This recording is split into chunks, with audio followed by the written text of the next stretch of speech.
Hi, everybody, and welcome to Forbes Newsroom. I'm Diane Brady, Assistant Managing Editor, and I'm here with Alex Knapp, who is Science and Health Editor, I should say Senior Editor. Alex, hello. Hi, it's great to be here. So we were talking about sustainability. We did a Sustainability Leaders Summit, and you picked an intriguing angle, which was really about innovation through using traditional technologies. Talk a bit more about that. Sure. I got inspired to do this panel by some interesting things that are actually happening in shipping, where if you look at big cargo ships, sails are making a comeback. These hard, metal or plastic sails. 18th century technologies, That's right. Here they come. And some other companies have been trying to make concrete greener by using ancient Roman recipes, which actually are durable and less prone to erosion by seawater and other things. And I'm fascinated by this. And one of the companies that we talked to, Solugen, uses kind of the chemistry that's been done in the plastics and chemicals manufacturing industry and married it to fermentation, which is like the oldest chemical technology, plus a little bit of CRISPR bioengineering, and they've created a sustainable green way to manufacture chemicals. And I think what's the most fascinating thing about it is not a cost premium. They don't have to sell it on being green. They're actually cost competitive, and they can undercut traditional chemicals manufacturers and still make a healthy profit. And I think that there's a lot of opportunities to look not only to the future in terms of what might be possible 10 years down the road, but also what technologies existed back in the day that maybe for whatever reason we couldn't scale for a while.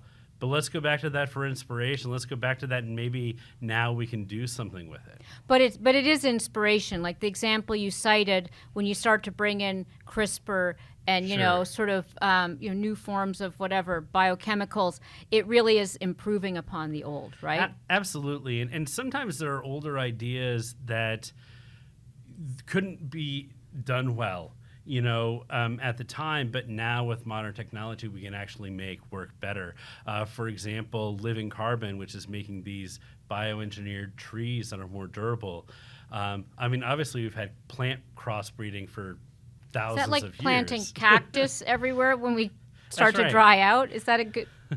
so it's basically adapting to environmental change. Exactly. We're adapting to environmental change, but we can also do things faster with new technology. We've been breeding new kinds of trees for thousands of years, but now we can speed up the process. Well, let me get to the point of speed, because when we talk about the Romans, for example, and let's go back that far. People say Rome wasn't built in a day. It clearly wasn't, but some Chinese cities arguably, are going up at a certain speed.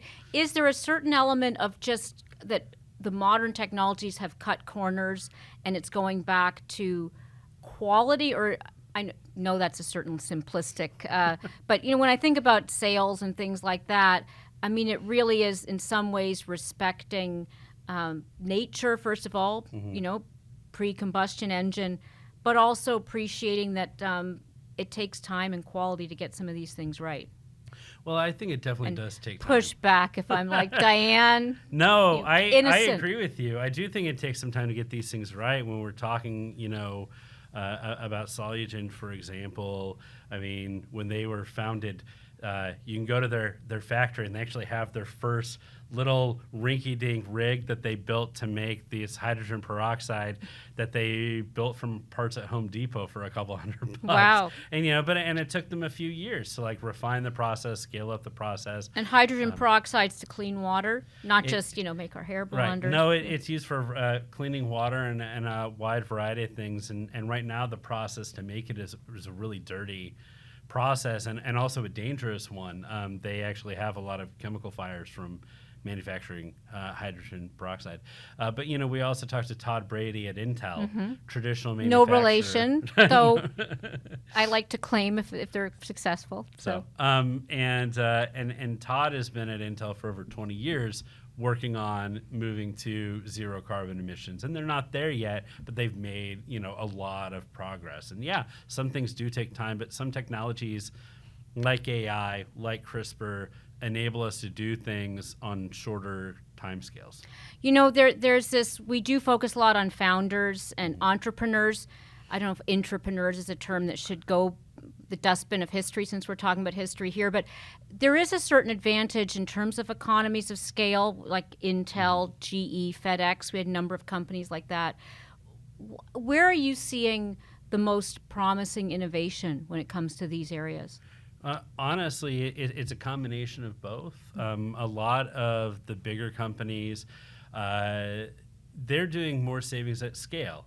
You know, energy conservation might not produce a lot of cost savings for a company that's only in like, you know, a 2,000 square foot facility.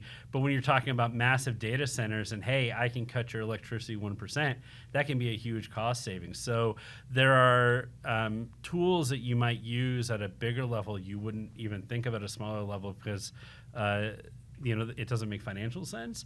And you also see a lot of M&A activity. Someone comes up with a brilliant idea, they get it into the marketplace, and then they get bought by an incumbent. Yeah. Yes, and they get bought by an incumbent, or they do strategic partnerships or things like that. When you look at what's happening, like, you know, the government coming to help us on these issues, is the focus of legislation on the right, I don't say on the right areas, but there's always an emphasis on the new to some extent, and certainly repairing infrastructure.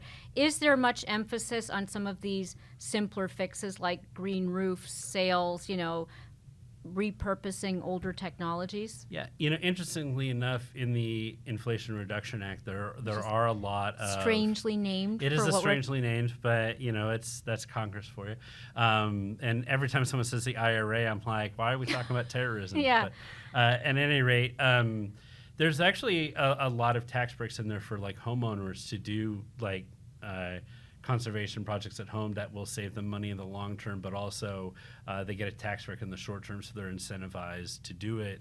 And I think a lot of those little things will be helpful too as people find out that they can take advantage of those. So anything else that's on your radar? I mean, in terms of the innovation, since we are this, you know, this conversation's taking place during Climate Week. It's of course evergreen, we like to think, but I do think there's a lot of interest in terms of you could boil the ocean, but a lot of companies in particular want to know where to start, and that the, you know, recycling, reusing, but really in terms of investing, what is the message, and you know, what's intriguing to you right now?